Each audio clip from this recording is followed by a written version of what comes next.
Ceann Comhairle. This is a budget without precedent. In bringing it to this House, we seek to manage risk for our nation while aiming to make progress on so much. From the health of our national finances, to the quality of our public services, and to the great challenge of climate change. But these are also times without precedent. And as we respond, we do so with the resources of a well-run economy and the purpose and certainty of good government and responsible politics. This is a budget that has been developed in the shadow of Brexit. And the context for Brexit has now shifted to no deal as our central assumption. This does not mean that no deal is inevitable. But equally, we stand ready if it does happen. In preparing for no deal, we can ensure that the government has the necessary resources at its disposal to meet the impact of Brexit, while keeping our public finances on the credible path that they have been on since 2011. Our responsible management of the public finances means that we will meet the challenge of a no-deal Brexit from a position of strength.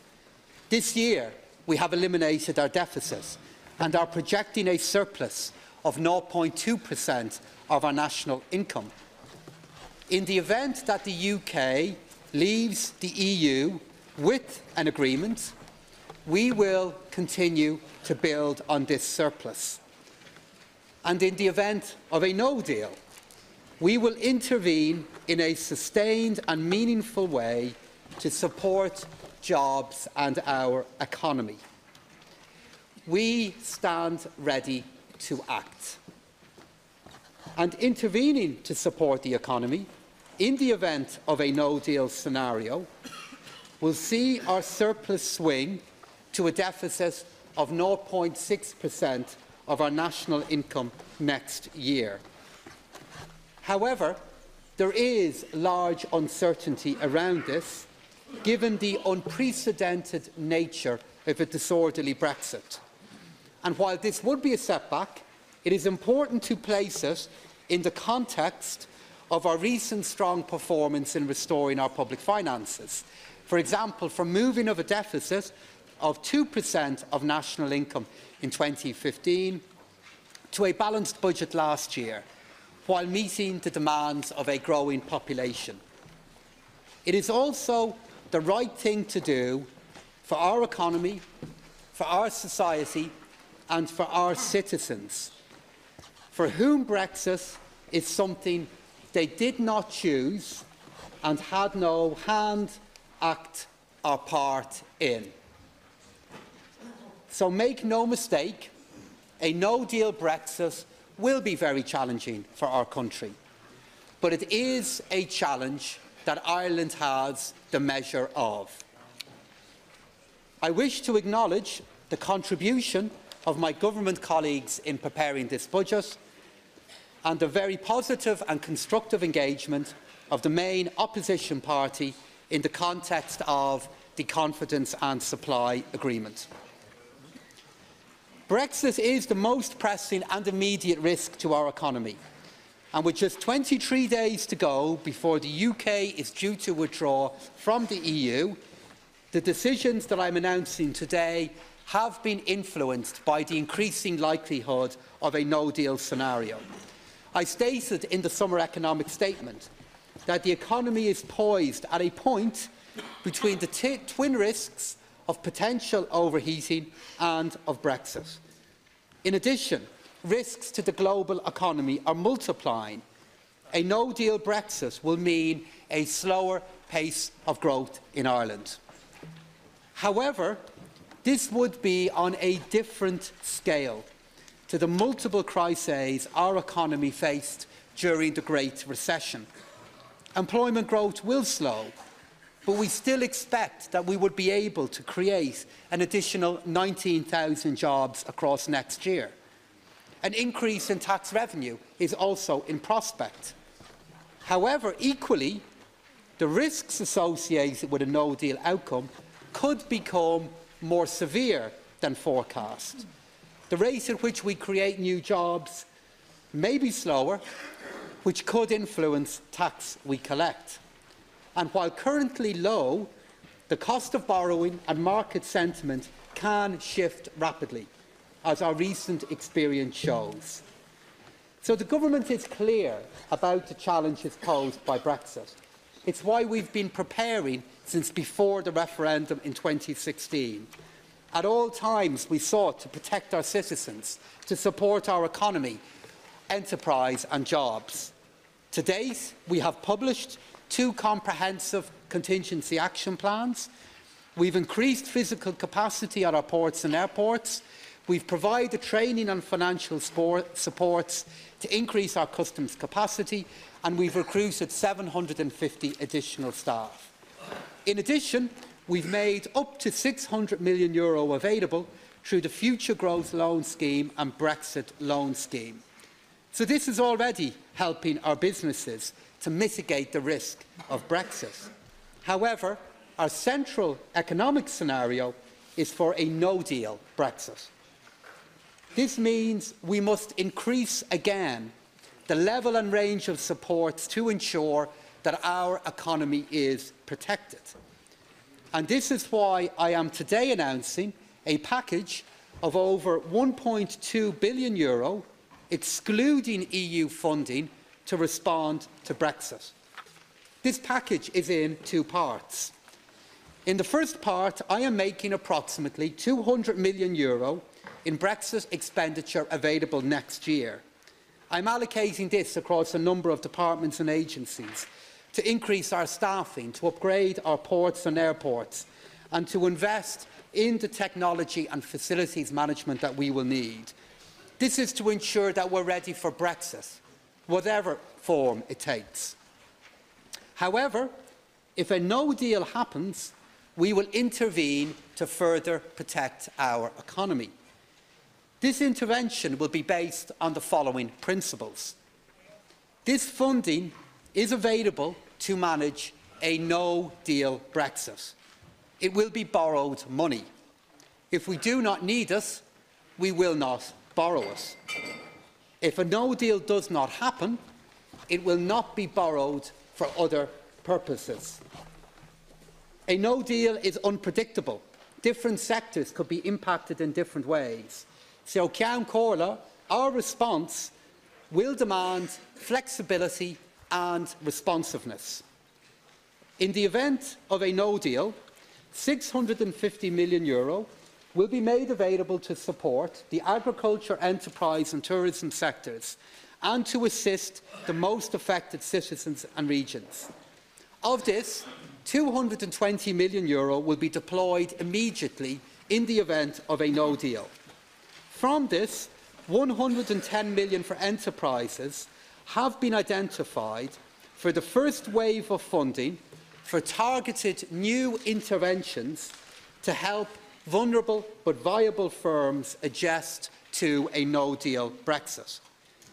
These interventions will support firms of all sizes at all levels of difficulty, with a particular focus on sectors most exposed, including food, manufacturing and internationally traded services. Support will be by way of grants, of loans, of equity.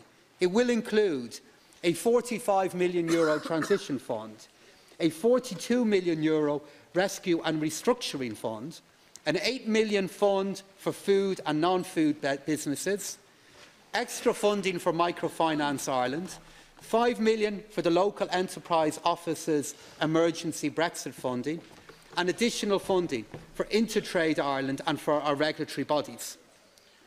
€110 million will be provided through the Department of Agriculture, Food and Marine in the event of a no-deal Brexit. The provision of immediate supports for our beef sector will be our first priority. as will support for our fishing fleet. We also want to support food companies to reorientate towards new products and markets. So to do this, €85 million will be provided for beef farmers, €14 million for fisheries, €6 million for livestock and the mushroom sector, €5 million for the food and drinks processing industry. And in addition to this, €40 million of funding for the tourism sector will be provided from this contingency fund.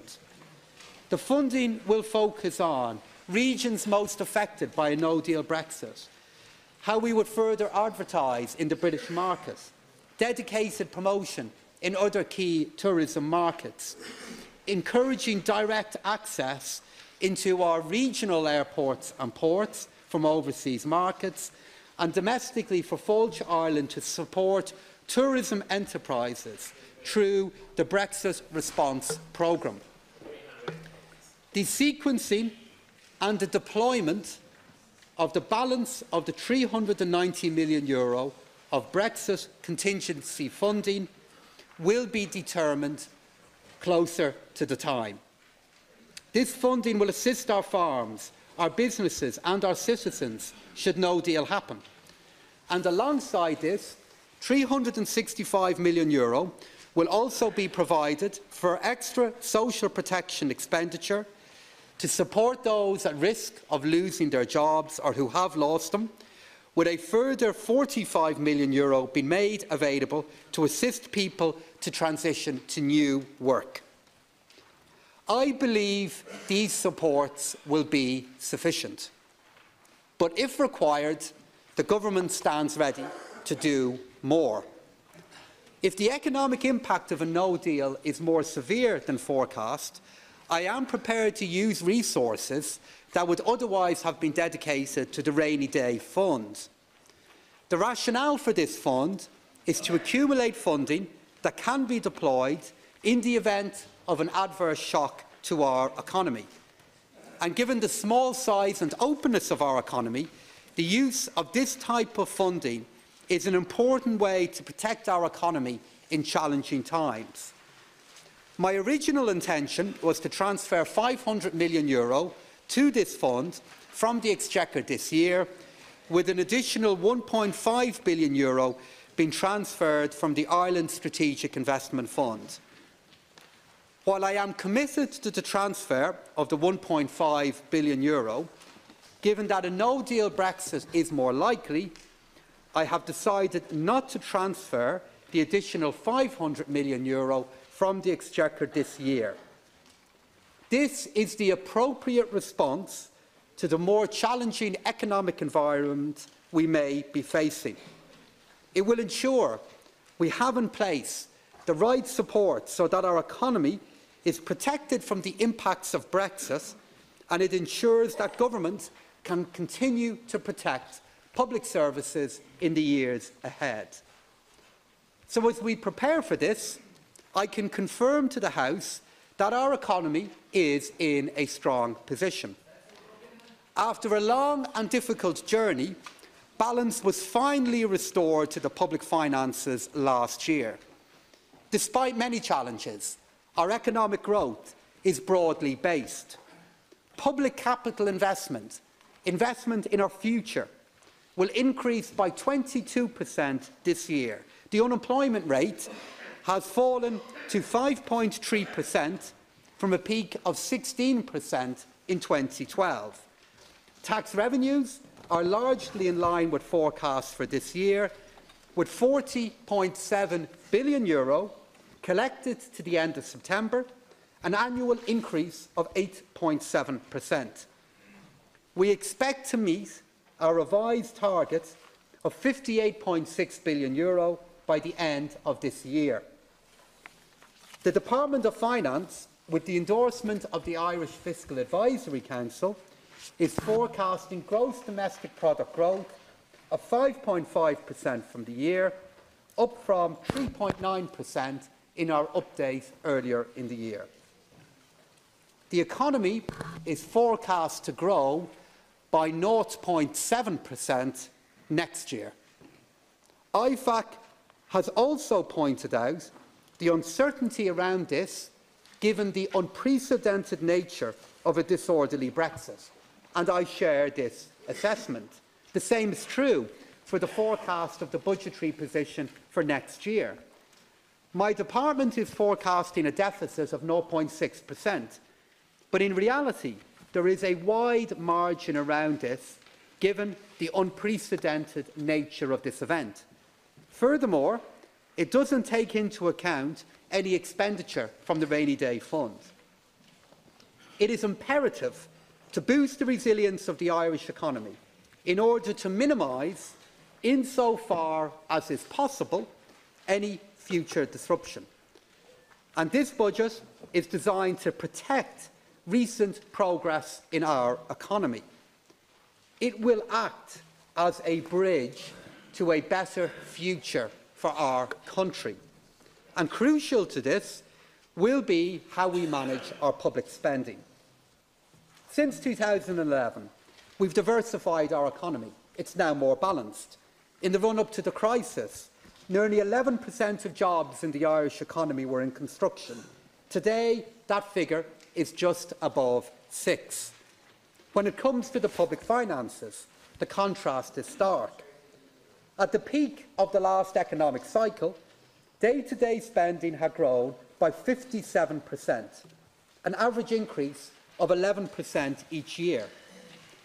By contrast, between 2015 and 2019, as we emerged from the bailout period, and with significant pent-up pressures in our society and our economy, day-to-day spending has grown by a more modest 19%, which is on average an annual growth rate in the region of 4%.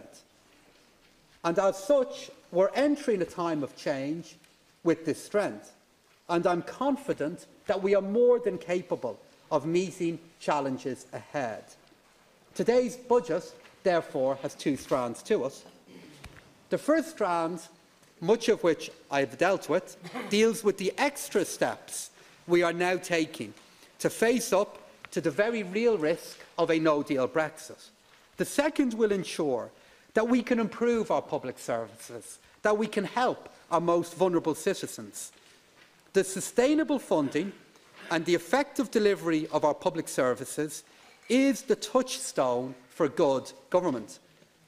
So it is an important principle that when a government sets out its plans for a future budget, people should have confidence that the government will indeed deliver a budget of this scale, not more and certainly not less. And as Minister for Finance and Public Expenditure and Reform, I take this responsibility very seriously. This is what we have endeavoured to do. And in the past, it has proven difficult to deliver a budget in October which lines up closely and exactly with the government's plans for the first half of the year. And in part, this was due to cost pressures that have arisen, especially in the health sector. So these overruns had to be dealt with on top of the planned budgetary package. And as IFAC have stated, this is not a satisfactory way to manage the budgetary process from year to year. I accept that. So this year marks a turning point in responding to these issues. In total, the supplementary estimates that I am providing for this year are less than half of last year. Yes, they're still high, but a significant reduction has occurred. My colleague, the Minister for Health, and the new leadership team in the HSE have succeeded in containing the additional cost pressures in the health sector to less than half of the level of last year. The new HSE Governance Board can now prepare a 2020 National Service Plan with improved health services for our citizens and without carrying over a large financial overhang from this year. In other words, we'll see a transition to a new and more stable model of governance within the health sector. In the summer economic statement, I stated that €2.8 billion of additional resources were available for 2020. Of this, €2.1 billion had been pre-committed, leaving €700 million to be allocated. To enhance the resources available for allocation in the budget, I am implementing targeted tax changes to the net value of around €300 million. This is paying for additional expenditure. It brings the total net budget package to just over €2.9 billion. This package incorporates fully the extra expenditure pressures that will be carried over from 2019. Current spending will increase by 3.5% compared to what we expect to spend by the end of this year. I believe this is appropriate at this point in the economic cycle. It's different. We're looking to take on board concerns that have been offered. This approach balances stability, a very precious commodity in these uncertain times, with the need to protect and enhance the public services that our citizens depend upon. The detail of these increases and what they mean for our public services are set out in the expenditure report. Total voted expenditure in 2020 will be €70 billion. This will allow the government to fund new capital projects, to respond to change in our society, and to provide targeted improvements in public services. But while Brexit represents our most immediate economic risk, climate change is without doubt our defining challenge. We need to prove that we can grow the economy while reducing our environmental impact. For the first time, we now have a plan that sets out a pathway towards achieving our 2030 climate and energy targets.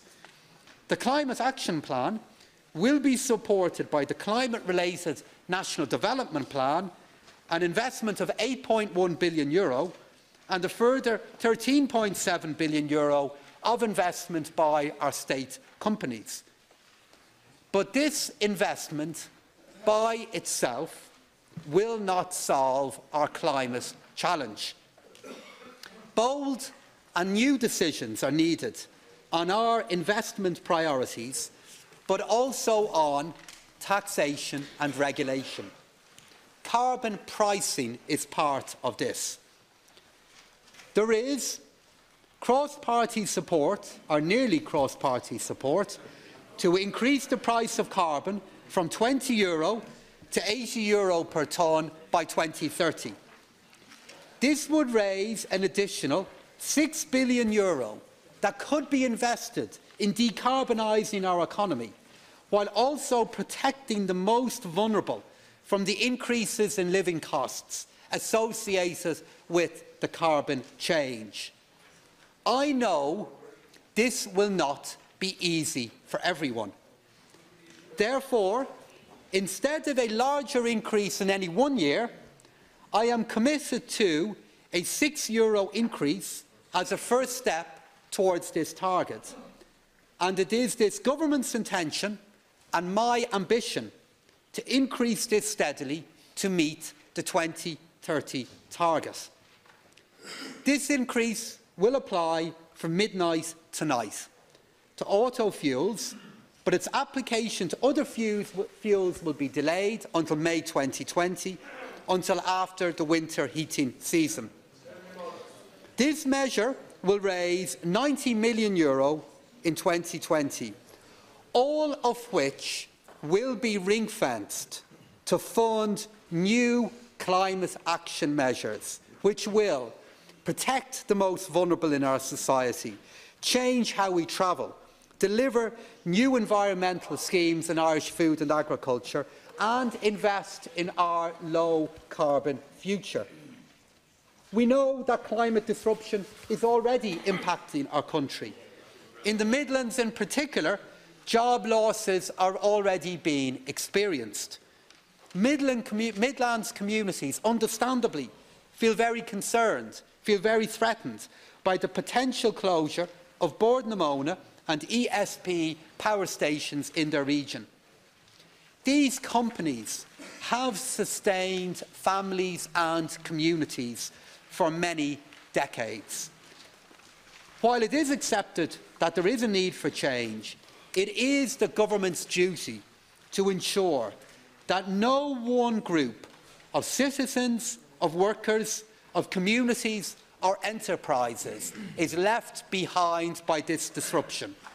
And our Midlands will be the first region facing this change. So this is why I am using a portion of the carbon tax revenues next year to fund a package targeted at the Midlands. The government will now work with local communities on the best use of this funding. €20 million will be dedicated to the creation of a new energy efficiency scheme targeted initially at the social housing stock in the region. This aims to create new, sustainable employment in the region. I am providing a further €5 million for peatland rehabilitation. This is a 250% increase in the budget allocated for rehabilitation to support the reduction of greenhouse gas emissions and to enhance biodiversity. In addition, a dedicated new Just Transition Fund is being created. This fund will be devoted to those priorities identified by the communities themselves. €6 million will be available in 2020. To help communities determine the most pressing priorities, my colleague, the Minister for Communications, Climate Action and Environment, will shortly appoint a Just Transition Commissioner. The Commissioner will engage with all relevant stakeholders in the Midlands, including Bordnamona and the relevant unions, and will work closely with the National Economic and Social Council and with a local task force. Investment of this scale in energy efficiency will support over 400 environmentally sustainable jobs, with up to 100 more jobs possible through expanded peatlands rehabilitation. In relation to tax measures and in support of climate and public health policy, I am replacing the 1% diesel surcharge introduced last year with a nitrogen oxide emissions-based charge. This surcharge will apply to all passenger cars registered for the first time in the state from the 1st of January next year. The charge will apply on a euro per milligram kilometre basis, with the rate increasing in line with the level of nitrogen oxide emitted. The surcharge reflects the detrimental effect of these emissions on our environment and will have a particular impact on older and more pollutant cars. In addition, in the Finance Bill, I will introduce an environmental rationale for benefits in kind for commercial vehicles from 2023, extend the benefits in kind zero rate on electric vehicles to 2022, extend VRT release for conventional and plug-in hybrids to 2020, but subject to CO2 thresholds. I will reduce qualifying CO2 thresholds for reliefs in respect of capital allowances and VAT reclaim on commercial vehicles, and I will provide additional relief through the diesel rebate scheme to hauliers to compensate that sector at a time of risk for them and us for the increased cost of fuel. Furthermore, in line with the recommendations in the Climate Action Plan, I am equalising electricity tax rates for business and non-business. These are the necessary and, I acknowledge, challenging changes to support our transition to a low-carbon economy. This is important across all sectors, but including for our businesses. And this is because more people are employed in our country today than ever before. And this reflects the vital contribution that businesses, small and big, make to our economy. Our goal in government is to support businesses to compete both at home and abroad. This is even more important with Brexit approaching. Future Jobs Ireland, along with our projects, Project Ireland 2040, Global Ireland 2025 and the Climate Action Plan, represent an integrated approach to prepare for the opportunities and for the challenges of the future. The Government is backing businesses by allocating nearly €1 billion to the Department of Business, Enterprise and Innovation next year. This is a 2% increase, and it will allow the Department and our enterprise agencies to continue to support businesses in the future. €10 million of this increase will go towards the Disruptive Technologies Innovation Fund, meaning that a total amount of €30 million will be available for co-funded projects involving enterprises and research partners in 2020. One of our key challenges for our small and medium companies and enterprises is Brexit, and I am conscious that a disorderly Brexit will present unique challenges. But this is why we already have in place a suite of supports for enterprises, including the Brexit Loan Scheme and the Future Growth Loan Scheme, which are providing up to €600 million in support for businesses. I am also announcing today a timely package of improvements to a number of tax supports for Irish businesses. I am providing for the Key Employee Engagement Programme, or KEEP, to apply to company group structures as well as allowing for greater flexibility for employees to move within these structures. I'm also adjusting the rules of the scheme to allow for part-time and family-friendly working arrangements for KEEP employees. These changes are subject to state aid approval. I also intend to continue the reform of the Employment and Investment Incentive, EII, that I started last year. I am allowing for full income tax relief to be provided in the year of investment rather than splitting it over years 1 and 4, as has been the case for now. I also intend to increase the annual investment limit for the incentive to €250,000 and provide for a new €500,000 annual investment limit being introduced for those investors who are prepared to invest in EII for 10 years or more. The legislation will provide that these changes will apply from today's date. All of these details will be included in the Finance Bill. Research and development plays an important role in the economy by contributing to innovation, to productivity, and ensuring that Ireland is competitive in attracting quality employment and investment. So this is why I am pleased to announce a number of changes to our long-standing R&D tax credit, with a particular focus on supporting claims to the credit by smaller companies. Firstly, I am increasing the R&D tax credit from 25% to 30% for micro and small companies, and I will allow an improved method of calculating the limit on payable credit. I'm also introducing a new provision to allow micro and small companies to claim the credit on qualifying pre-trading R&D expenditure before they actually commence trade. While pre-trading, the credit will be limited to offset against VAT and payroll taxes. These measures will be introduced again subject to state aid approval. Finally, in respect of all claimants, I am increasing the current limit to third-level institutes of education from 5% to 15%. This may be of particular benefit to smaller companies who rely on outsourcing to undertake research and development, and it will also support research and development activities in the third-level sector.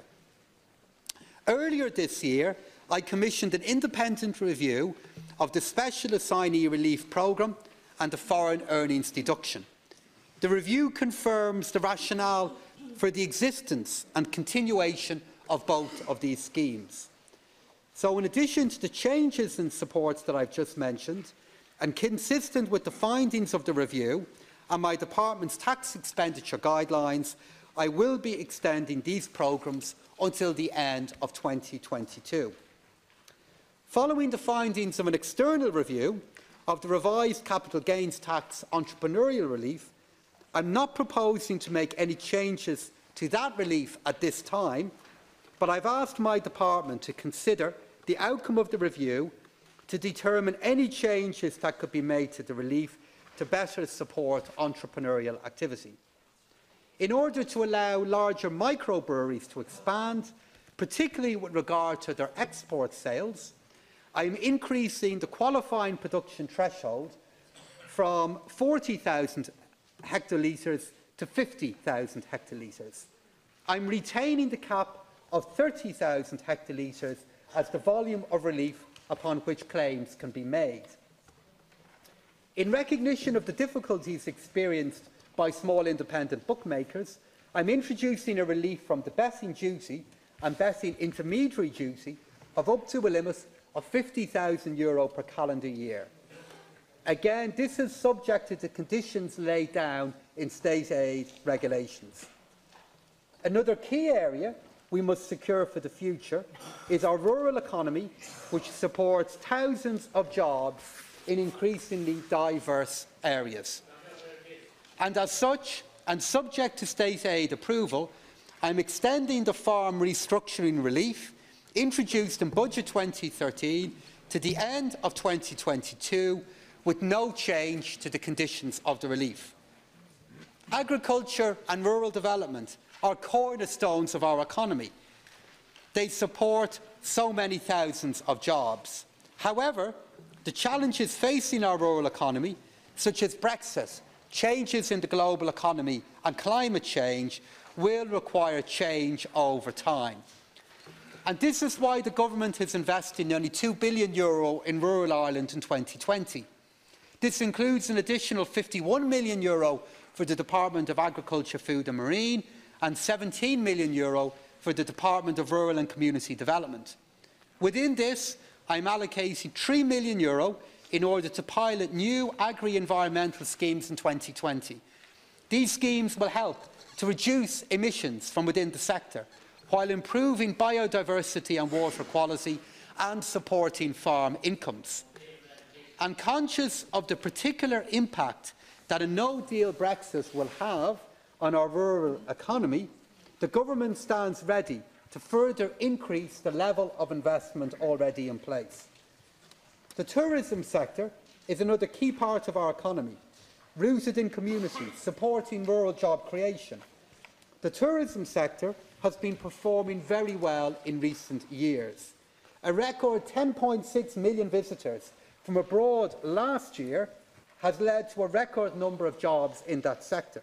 However, I understand the concerns for the future of our tourism sector.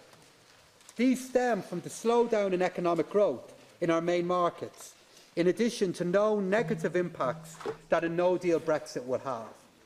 So to support the sector in 2020, I am allocating €40 million for tourism-specific initiatives, and the Government will further support the industry should a no-deal happen. The Government will also support the tourism sector by continuing to promote and strengthen our position internationally. As part of our Brexit strategy, we will continue to explore new markets for our businesses. We will continue to promote our international profile through Global Ireland 2025, which aims to double our global footprint. In this context, I am pleased to announce an increase of €21 million in Ireland's overseas development assistance next year. This means that Ireland will provide €837 million in 2020 to be invested in less developed countries.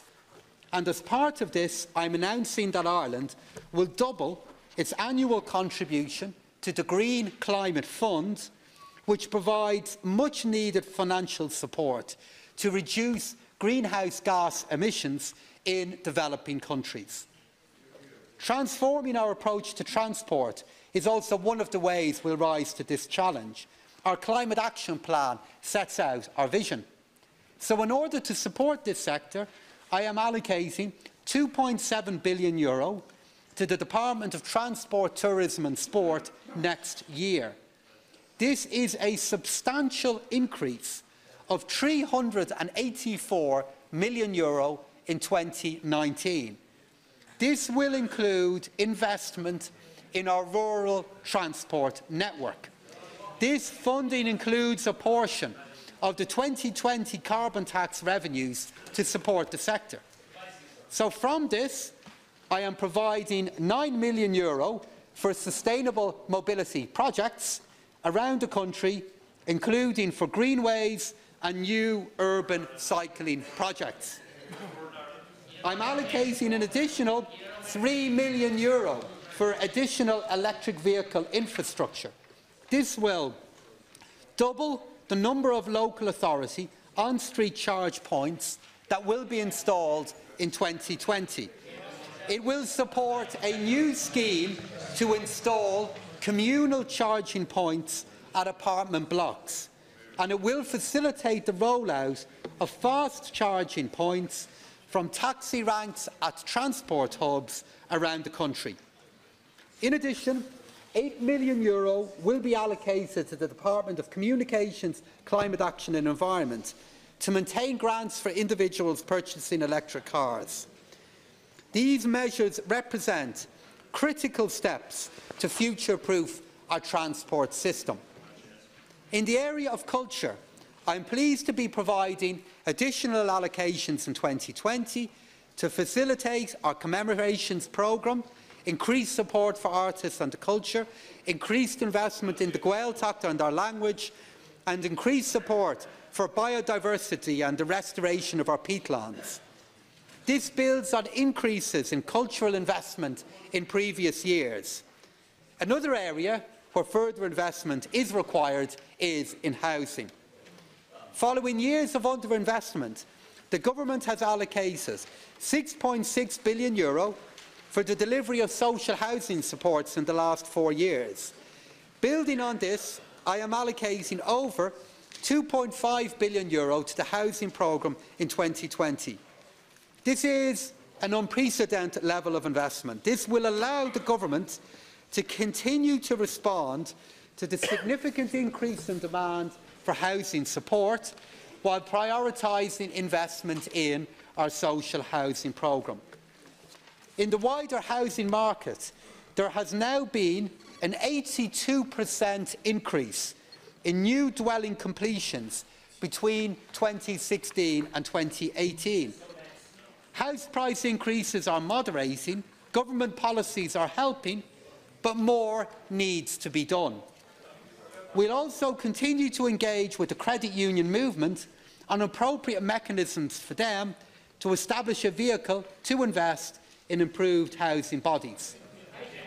Despite the significant investment in homelessness in the last couple of years, the numbers in receipt of homeless services, of course, remains too high. Therefore, I'm allocating a further €20 million for homeless services, bringing total funding to €166 million in 2020. This will provide support to citizens in emergency accommodation. It will increase preventative measures in terms of long-term support and day services. In the area of social housing, I'm allocating capital funding of over €1.1 billion to support the delivery of over 11,000 new social homes in 2020. A further 12,000 units will be delivered in 2021. I'm providing an additional €80 million for the Housing Assistance Payment Scheme next year. This funding will support the existing tenancies availing of the payment, as well as an additional 15,750 new tenancies next year. And in order to assist with the provision of new and affordable homes, An additional €17.5 million is being provided to the Land Development Agency, and €186 million is being allocated for the Serviced Sites Fund and the Local Infrastructure Activation Fund in 2020. This government is making €130 million of investment available for urban regeneration and development funding. This is to support projects that will contribute to the rejuvenation of our main cities and other large towns. Of course, the high cost of renting is a key concern for this government. In response, we've introduced rent pressure zones, and there are now 44 in operation throughout the state. In Budget 2020, I am providing almost €2 million in additional funding to the Residential Tenancies Board to support their increased powers to investigate and sanction non-compliance with rent pressure zone measures. To date, some 15,000 new homes have been purchased or built by first-time buyers under the Help to Buy scheme. In order to provide certainty to those who are hoping to buy their first home soon, and to those who are planning and building these homes, I am extending the incentive in its current form for a further period of 2 years to the end of 2021. I can also confirm to the House an extension to the Living City initiative out to the end of 2022.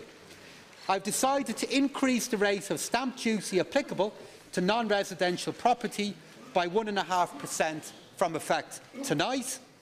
The commercial property market continues to perform strongly, and I expect that this increase can be borne by the sector without any significant impact.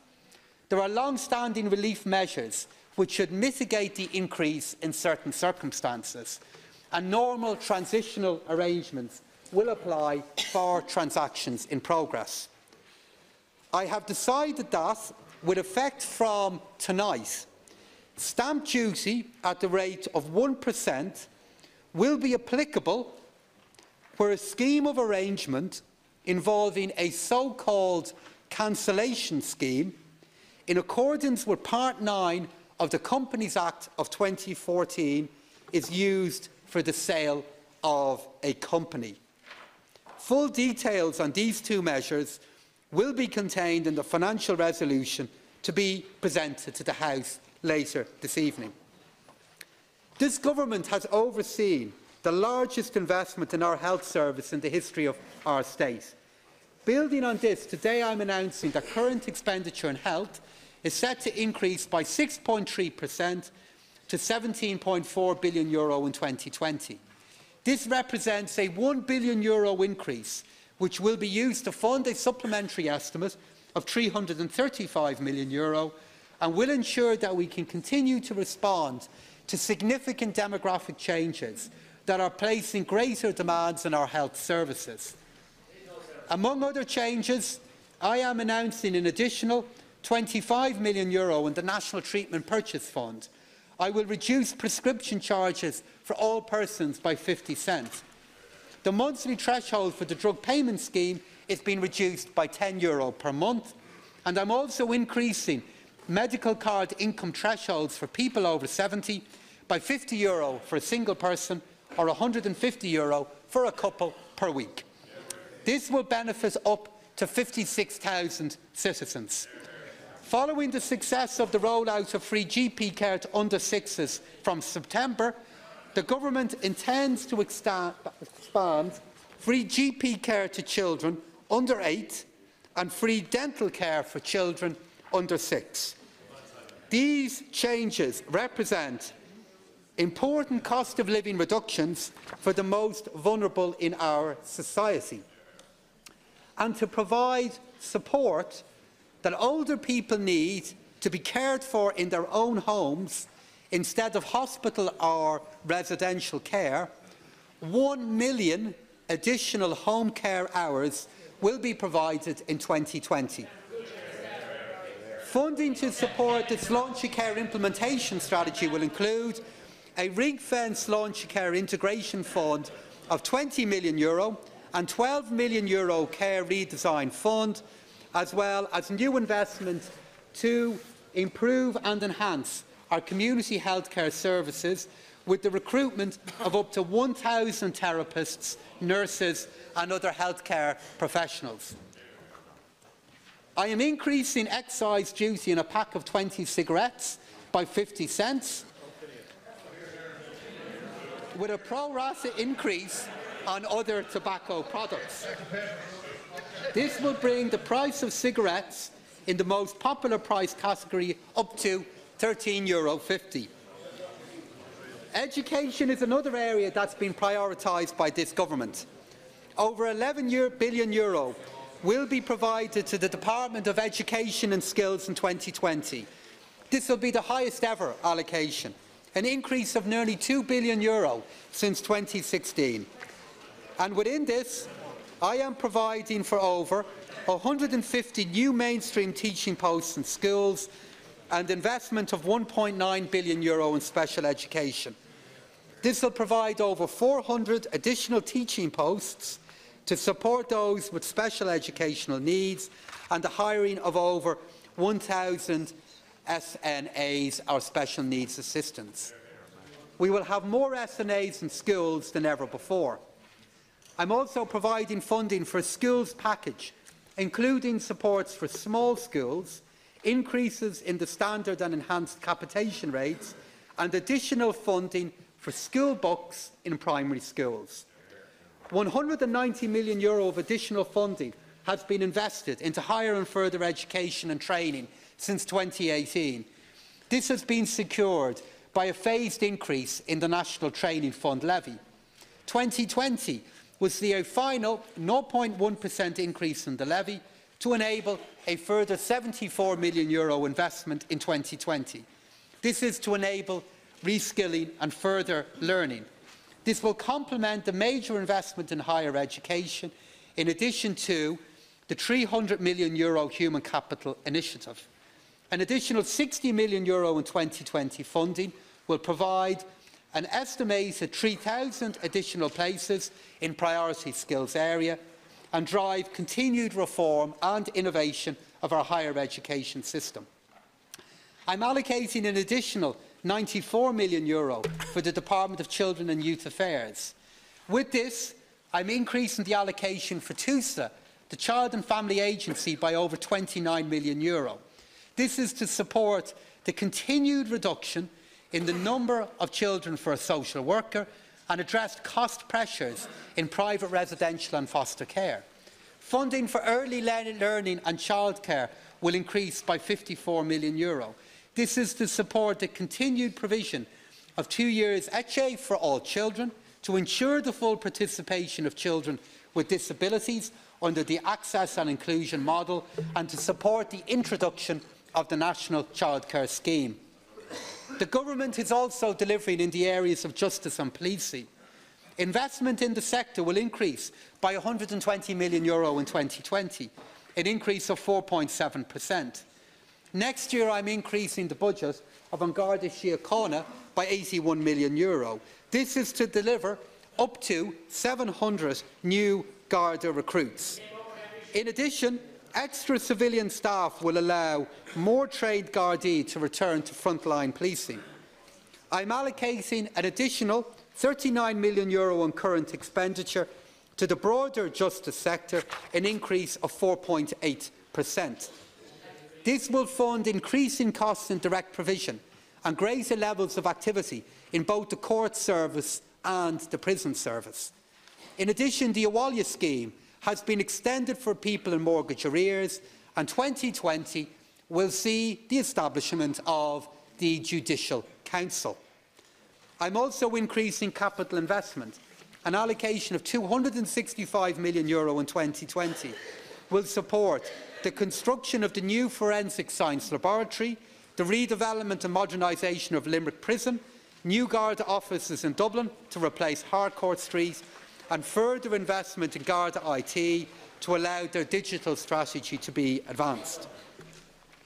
I also want to acknowledge the great work our Defence Forces do, both at home and overseas, and I'm pleased to be allocating over €32 million in additional funding to Defence Vote Group. This increased allocation emphasises the importance attached by the Government to ensuring that the Defence Forces have the resources necessary to deliver on all the roles assigned by Government, both at home and overseas. Turning to our taxation system, I will not commit to across-the-board personal tax cuts at this time of economic uncertainty, as to do so could potentially undermine the sustainability of our public finances. The unfunded tax cut of today is the unwelcome tax increase of tomorrow. It's important to avoid a decision and a situation where decisions made this year might be reversed in the future. I do not want to go down that path again. Care is needed. So in terms of personal income tax changes today, I'm announcing an increase in the home carers credit of €100 to bring the value of the credit to €1,600. This is to support working families with caring responsibilities in the home. For the self-employed, I'm increasing the earned income credit by €150 to bring the value of the credit to €1,500. These changes will cost an additional €27 million in 2020. I'm also announcing an extension of the reduced rate of USC for medical card holders for a further year to the end of December 2020. I am announcing a two-stage process that will increase tax compliance and thereby increase tax yields as part of Budget 2020, focused on ensuring the correct amounts of income tax and USC are paid on the income from distribution of Irish resident companies. Revenue have identified a potential gap between the dividend withholding tax remitted by companies and the income tax and USC that is ultimately payable by the individual taxpayers. So in order to address this gap, I am announcing targeted changes to the dividend withholding tax regime. It will take place in two steps. First, an increase in the rate of dividend withholding tax from 20% to 25% from the 1st of January. And second, from the 1st of January 2021, revenue will be introduced in a modified dividend withholding tax regime. This will utilise real-time data collected under the newly modernised PAYE system and allow a personalised rate of dividend withholding tax to be applied to each individual taxpayer based on the actual rates of tax that they pay. These changes will not alter the underlying amounts of tax that are due to be paid by Irish residents, and it will increase the compliance by facilitating taxpayers in paying the right amount of tax at the right time. They will also provide further opportunities to deliver tangible benefits to taxpayers of the newly modernised PAYE system that has been in effect since this January. As I announced in May of this year, I have decided to increase the rate at which the bank levy is charged from 59% to 170%. This new rate will preserve the existing contribution of €150 million paid by the affected financial institutions for 2019 and 2020. A financial resolution will give effect to this increase from tonight. Ireland has a competitive corporation tax rate.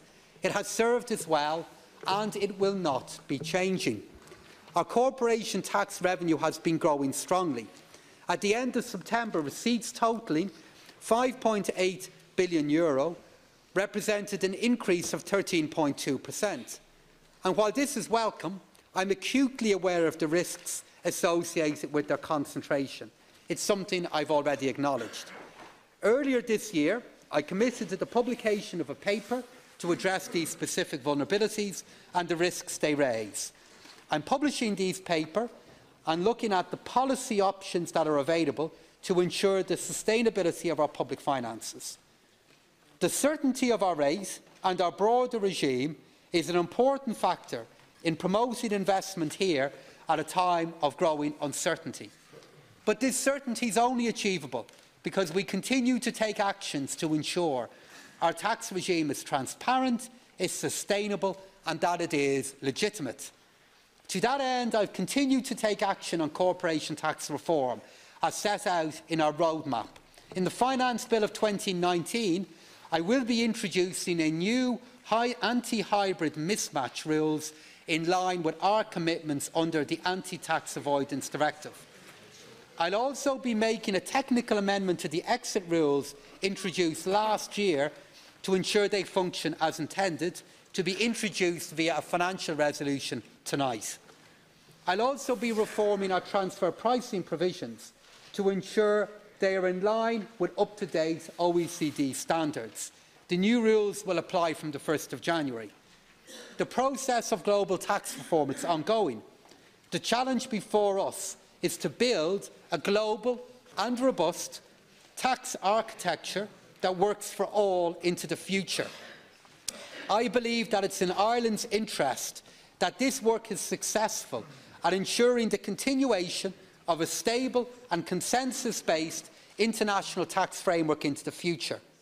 And as this work continues, my priority will be to ensure that our interests are central to the process of forming a new consensus.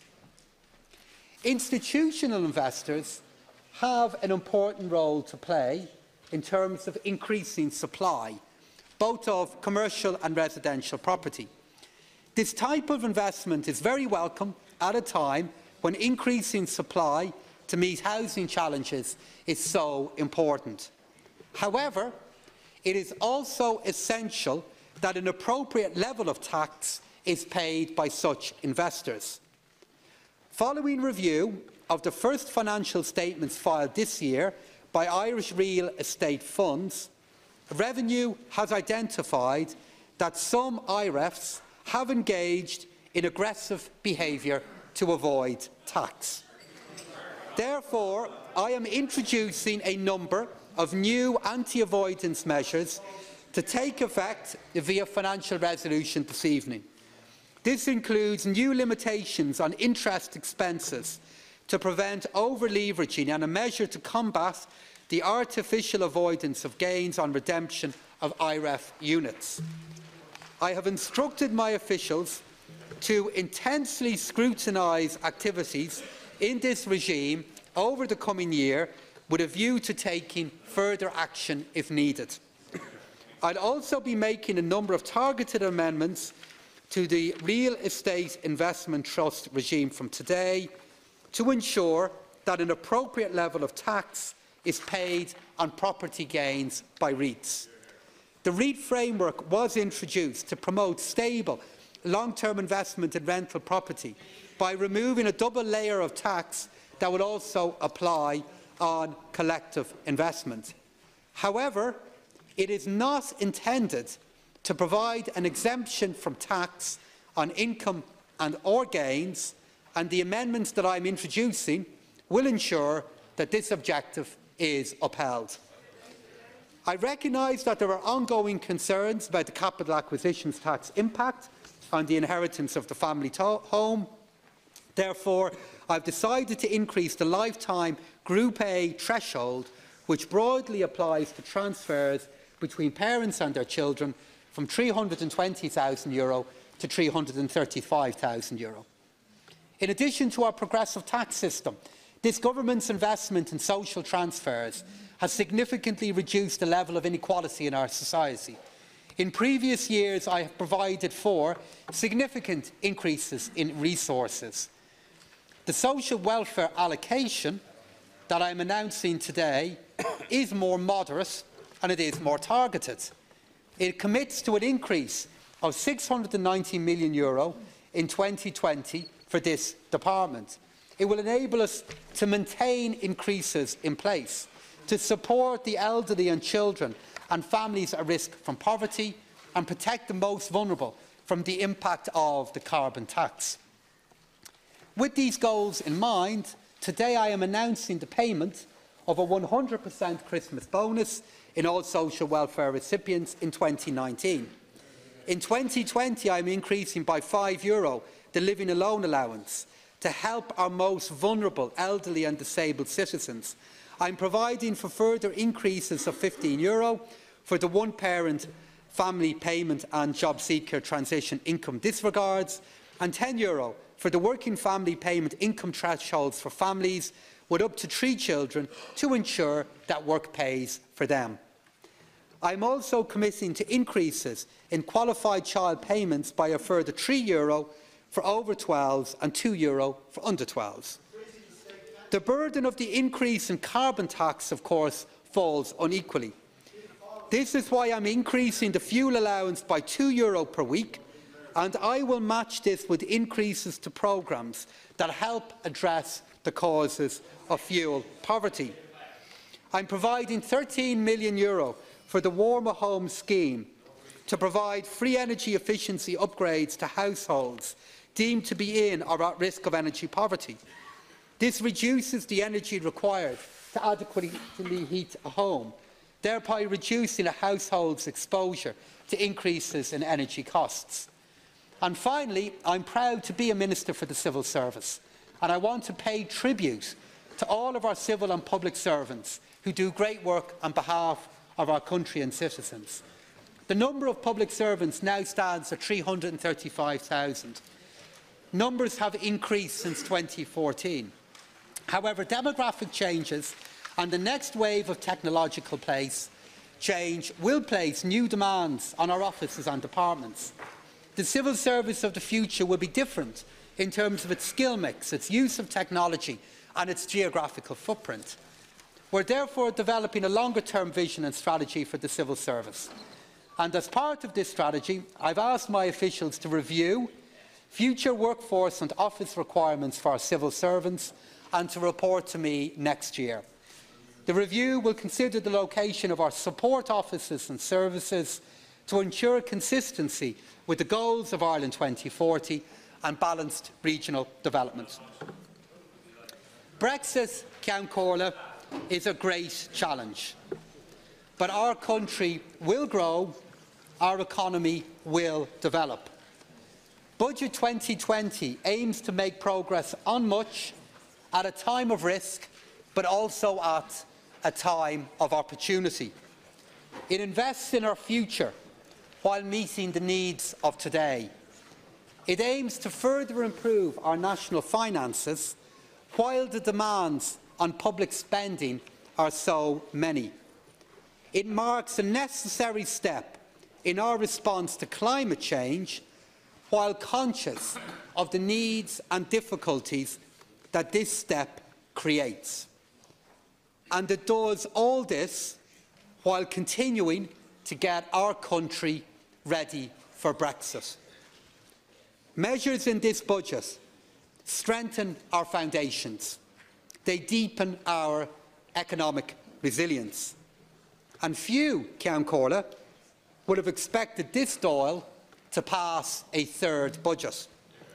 Those hardy few, predicting a fourth, would hardly have predicted one such as this. Yet, here we are. We have shown that the centre of Irish politics can not only hold, but can adopt and can change. And it is in that spirit that I commend this budget to the House. Thank you, Minister.